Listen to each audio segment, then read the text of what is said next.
हरिस्मृति सर्व विपद विमोक्षणम।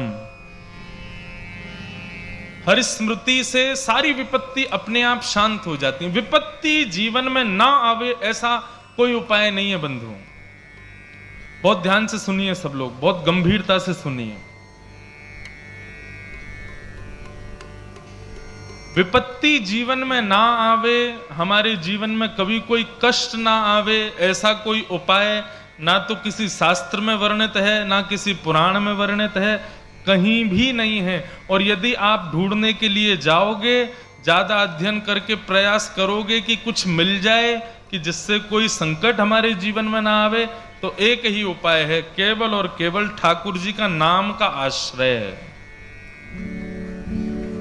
भगवत नाम आश्रित हो जाइए, बस वही एकमात्र उपाय, उसके अलावा कोई उपाय नहीं है। अब आप विचार करो, तुलसीदास जी ने रामचरितमानस की रचना की और जिस हनुमान चालीसा को गा करके लोग पीड़ाओं से दूर हो जाते हैं, जिस हनुमान चालीसा को गा करके लोग अपने आपत्ति विपत्ति भूत पिशाच निकट नहीं आवे, महावीर जब नाम सुनावे, ऐसी हनुमान चालीसा की भी रचयिता कौन है? स्वयं श्री तुलसीदास जी। लेकिन तुलसीदास जी का जीवन चरित्र देखो, क्या उनके जीवन में विपत्ति नहीं थी? बहुत थी। कहां तक कहें, तो गोस्वामी तुलसीदास जी ने जिस समय मानस की रचना की, भारत में जितना विरोध तुलसीदास जी का हुआ उतना किसी का नहीं हुआ। बड़े बड़े विद्वान भी ये कहते थे कि बताओ, ये कोई साधारण सी गांव की भाषा में और इसने राम जी के चरित्र को लिख दिया, ये कोई ग्रंथ है, इसको स्वीकार नहीं करेंगे हम।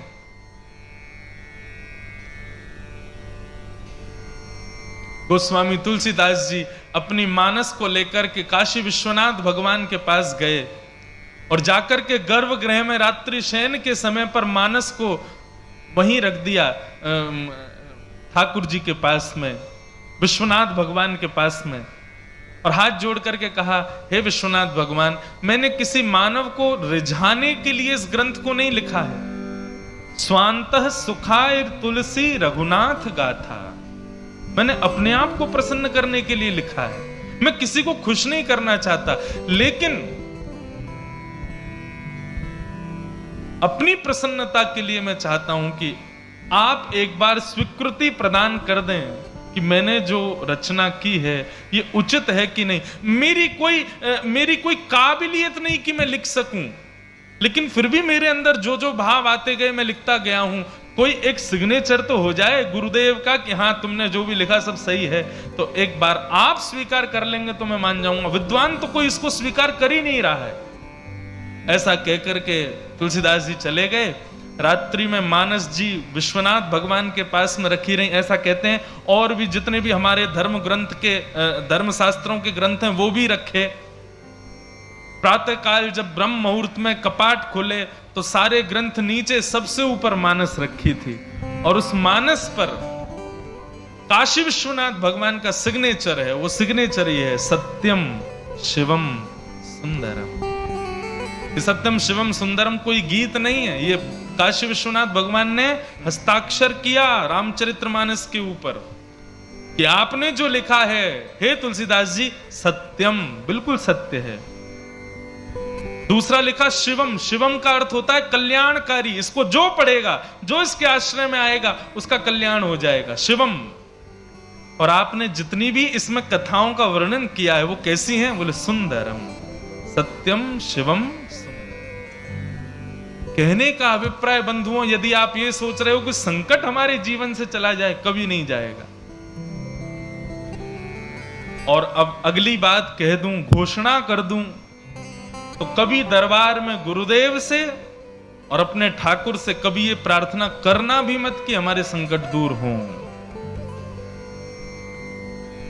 संकट दूर कराने की इच्छा रखना केवल उस प्रकार है कि बालक विद्यालय जाता है और अपने टीचर से कहता है पढ़ा तो दीजिए लेकिन मेरा एग्जाम कभी मत लेना। बिना एग्जाम दिए बच्चा ठीक है पैसे वैसे दे के पास तो हो जाएगा, लेकिन स्थिति क्या होगी? पढ़ा लिखा अंगूठा टेके ही रहेगा वो जीवन भर। जीवन में कभी कोई उपलब्धि प्राप्त नहीं कर पाएगा, उन्नतियों को प्राप्त नहीं कर पाएगा। हमारी बात बहुत गंभीरता से सुनिएगा।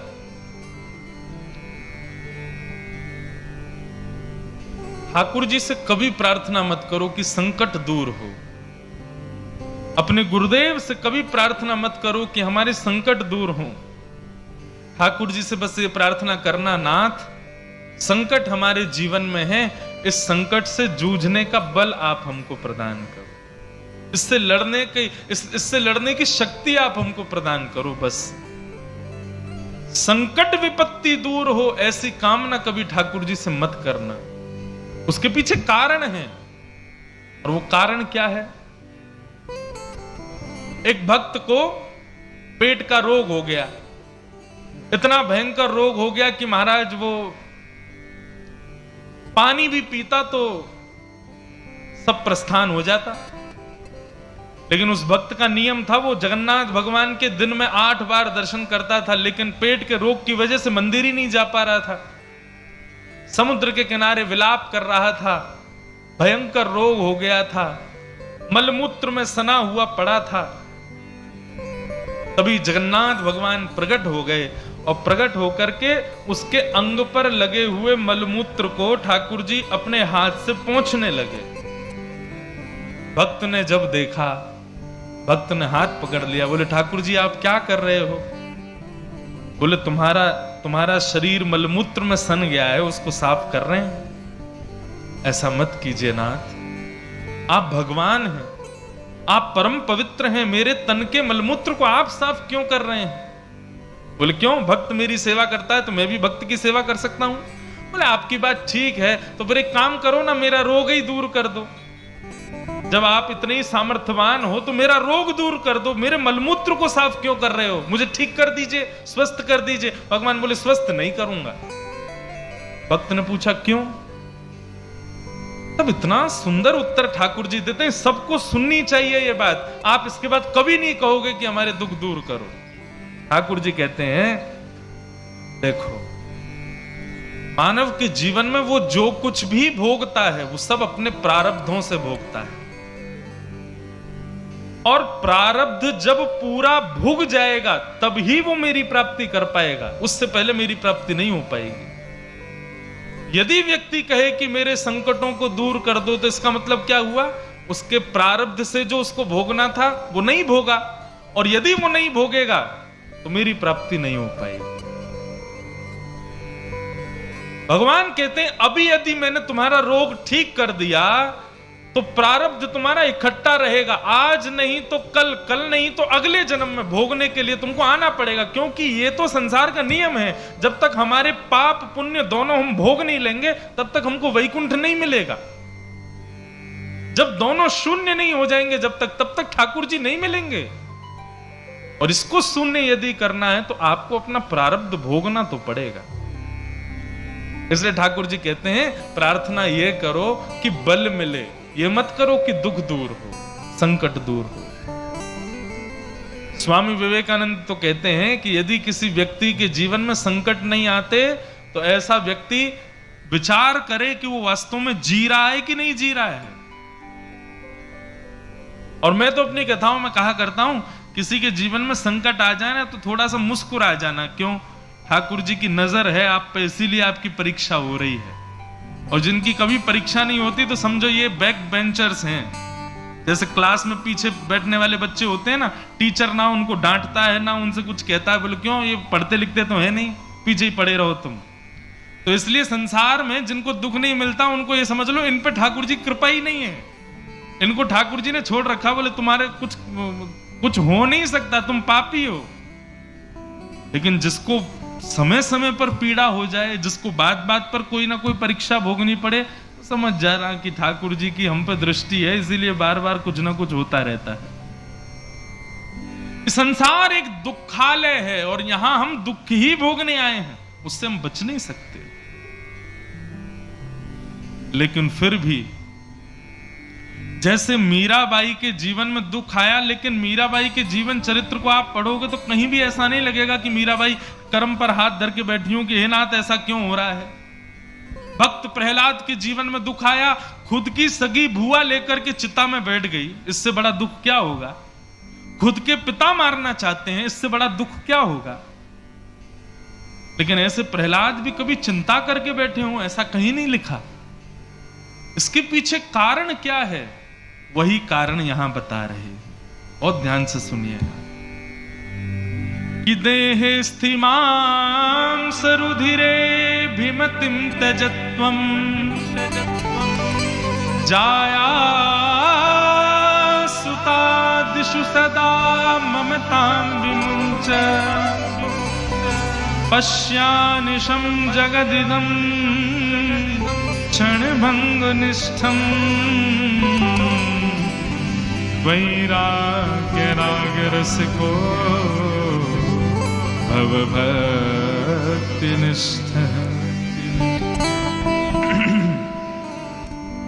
बहुत ध्यान से सुनो।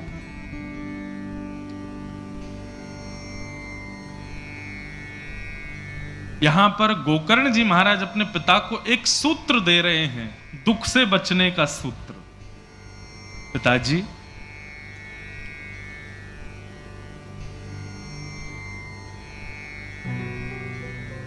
दुख से कैसे निवृत्त हुआ जाए?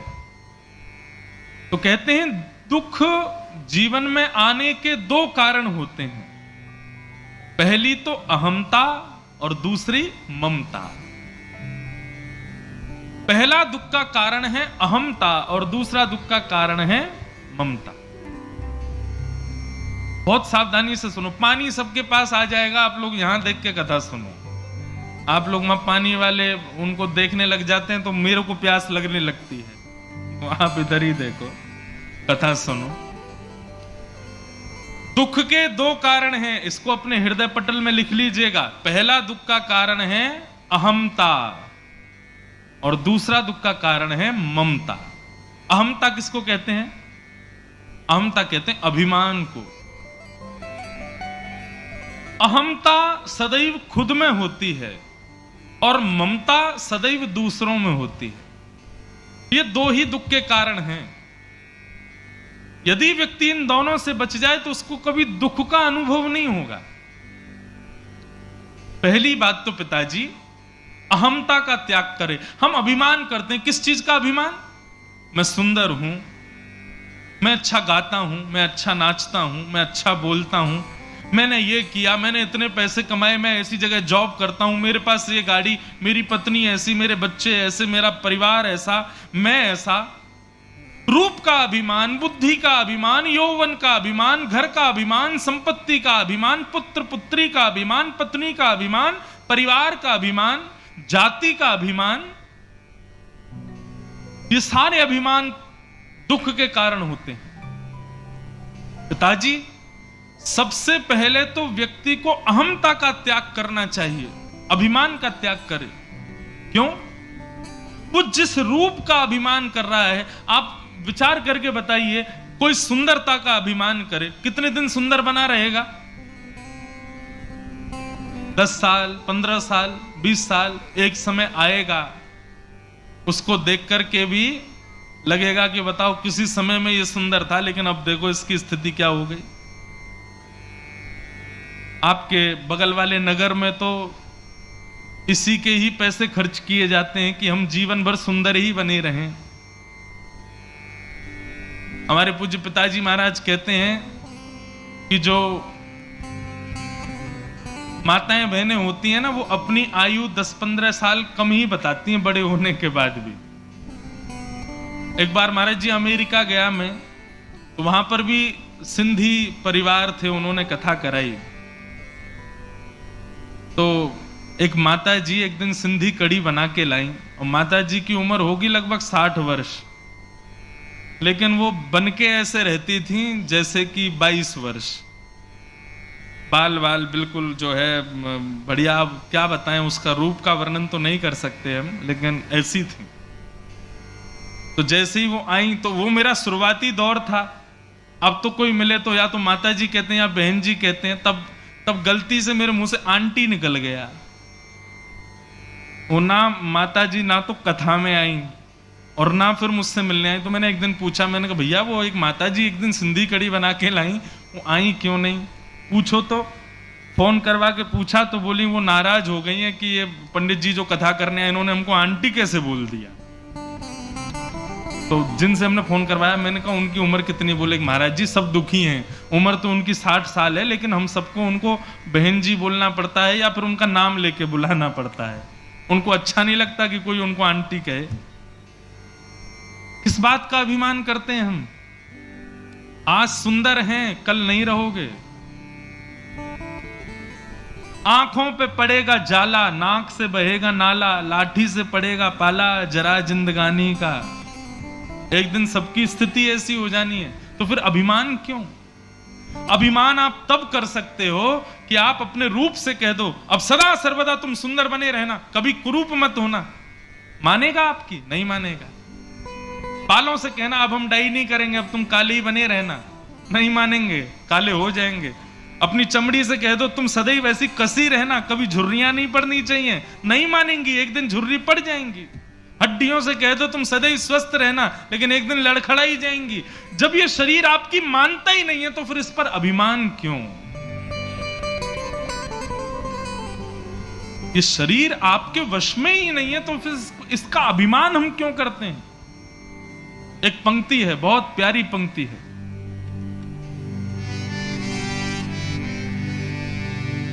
देने वाले ने दिया वह भी दिया किस शान से, मेरा है यह लेने वाला कह उठा अभिमान से। मैं नहीं मेरा नहीं यह तन किसी का है दिया, जो भी अपने पास है यह धन किसी का है दिया, हमारा नहीं है, ठाकुर जी ने हमको दिया है। एक बात बताएं, ये मानव क्यों बनाया भगवान ने? मौका दिया है हमको 84 लाख योनियों से बचने के लिए, पापों से निवृत्त होने के लिए। हमने अपने पूर्व जन्म में जितने पाप किए हैं, जितने दुष्कर्म किए हैं, जितने दूषित कर्म किए हैं, उन सब से निवृत्त होने का ये मौका मिला है कि हम लोग मानव बने हैं।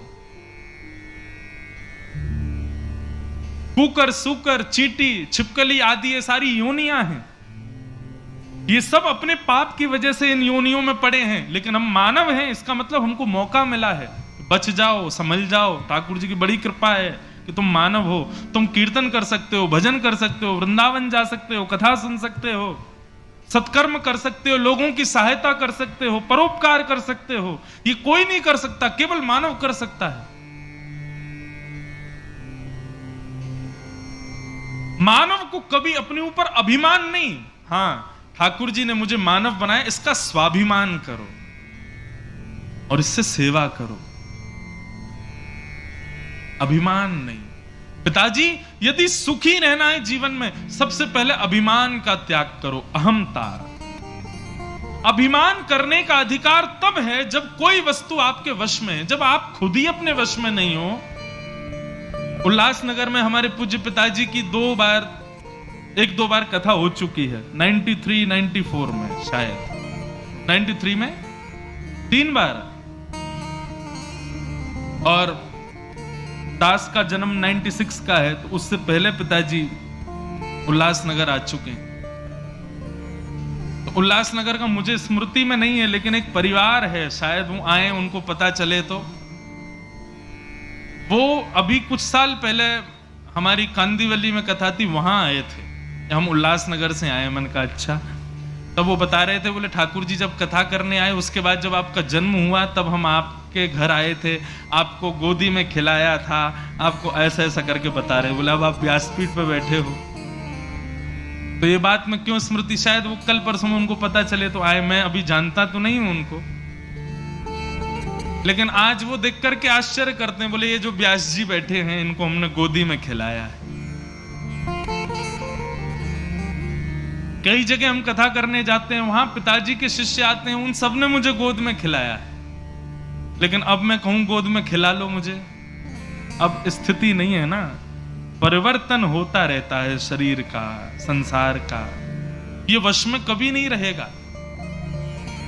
हमारे पूज्य पिताजी कहते हैं कि हर क्षण में हम लोग अपनी मृत्यु के पास जा रहे हैं।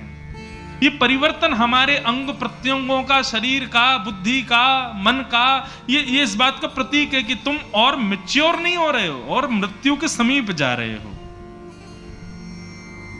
हर क्षण हम मृत्यु के पास जा रहे हैं। जैसा मैं आज हूं वैसा कल नहीं था, जैसा आज हूं वैसा कल नहीं रहूंगा, और जैसा कल रहूंगा वैसा 10 साल बाद भी नहीं रहूंगा। हर समय बदलता रहूंगा मैं।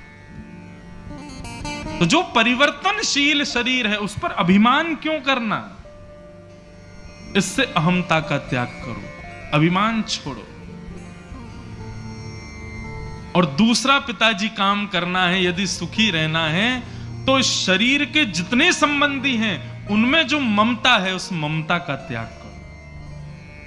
कई लोग होते हैं उनको खुद में अभिमान नहीं होता, लेकिन अपने बच्चे पर बड़ा उनको गौरव होता है, बड़ा ममता होती है उसके प्रति। संसार में कोई अपना नहीं है बंधु, ये सब केवल व्यवहार मात्र है। यही तो संसार है कि वो जन्मा है इसलिए हमारा पुत्र है, हमारी पुत्री है, हमारी पत्नी है, हमारे बच्चे हैं, हमारा परिवार है, हमारा खानदान है, लेकिन कोई अपना नहीं है। सूरदास जी कहते हैं, उस पद की केवल भावार्थ समझिएगा, क्या कहते हैं सूरदास जी।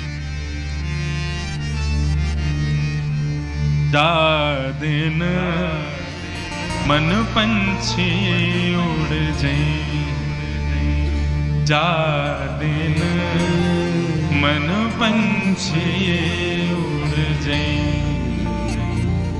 ता दिन तेरे तन तरुवर के सब ही पात झड़ जाए, ता दिन तेरे तन तरुवर के सब ही पात झड़ जाए, जा दिन मन पंछी उड़ जाए, जा दिन मन पंछी उड़ जाए। जिस दिन हमारे भीतर बैठी जो आत्मा है वो उड़ गई, जब हंस अकेला उड़ जाएगा, खाली पिंजरा पड़ा रह जाएगा, कुछ नहीं बचेगा। स्वयं से अहंता का त्याग और अपनों से ममता का त्याग। सूरदास जी उसी पंक्ति में आगे कहते हैं, पत्नी हाथ पकड़ करके 7 फेरे लेती है, और 7 फेरों में क्या कहती है, हम 7 जन्म तक साथ रहेंगे, अगले जन्म में भी मैं आपकी पत्नी बन के आऊंगी, आप मेरे पति बन के आना, आदि आदि जो भी नियम होते हैं, जिनके ब्याह हो गए उनको पता होगा। लेकिन सूरदास जी कहते हैं, जा प्रियतम सो प्रीत घनेरी, सो देख डर जई।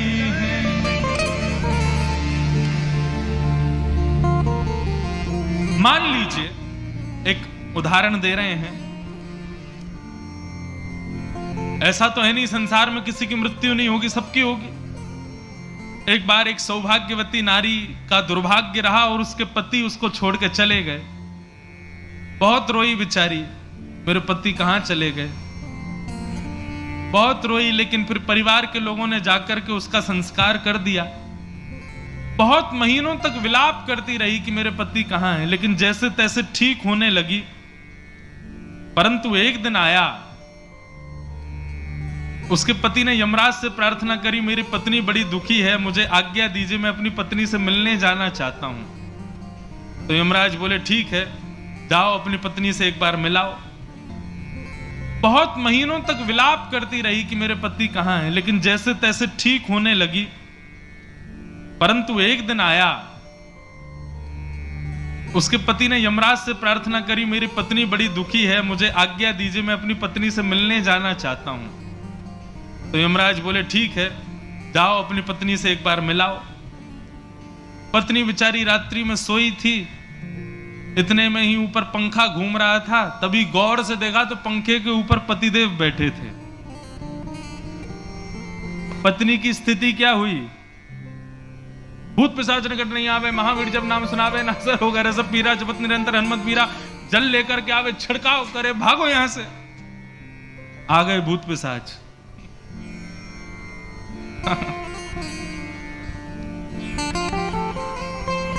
पत्नी घबरा गई उसको देख करके, पंडित जी के पास गई, महाराज मेरे घर में आकर के कुछ करिए। बोले क्यों? बोले हमारे पतिदेव की मृत्यु हो गई है, इतने महीने पहले, इतने साल पहले, वो कल पंखा पे लटके दिखाई दिए रात को हमको। सूरदास जी कहते हैं, जा प्रियतम सो प्रीति घनेरी, मृत्यु के बाद सो देख डर जई हैं।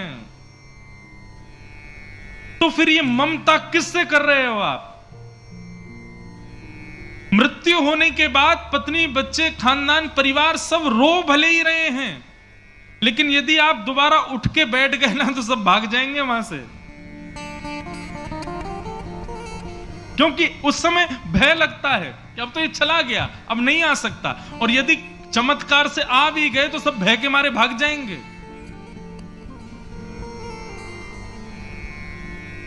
सूरदास जी कहते हैं, जिससे भय लग गया एक बार भी, तो यह बात निश्चित है कि वो कभी अपना था नहीं, इसीलिए भय हुआ। ऐसा कौन है जिससे कभी भय नहीं लगता? तब सूरदास जी अगली पंक्ति कहते हैं, बिन गोपाल को नहीं अपनो, जासों की रति रही। तो भैया को चोट तो नहीं लगी जो गिर गए थे? ठीक है, आप ही गिरे थे, ठीक है भैया। बिन गोपाल को नहीं अपनो। ठाकुर जी से कभी डर लगेगा? कभी डर नहीं लगेगा। मान लो आप सो रहे हो रात्रि में, अंधेरा कमरा है, और उसी समय नील वर्ण आपको दिखाई देने लगे और चंदन की सुगंधी नासिका में आने लगे, रुम झुम पायलों की झनकार आने लगे, तभी नेत्र खोल करके देखो मोर मुकुट पीतांबरधारी द्वारिकाधीश सामने खड़े हैं, श्री वृंदावन बिहारी लाल खड़े। भय लगेगा क्या? नहीं लग सकता। ठाकुर जी से कभी भय नहीं लग सकता।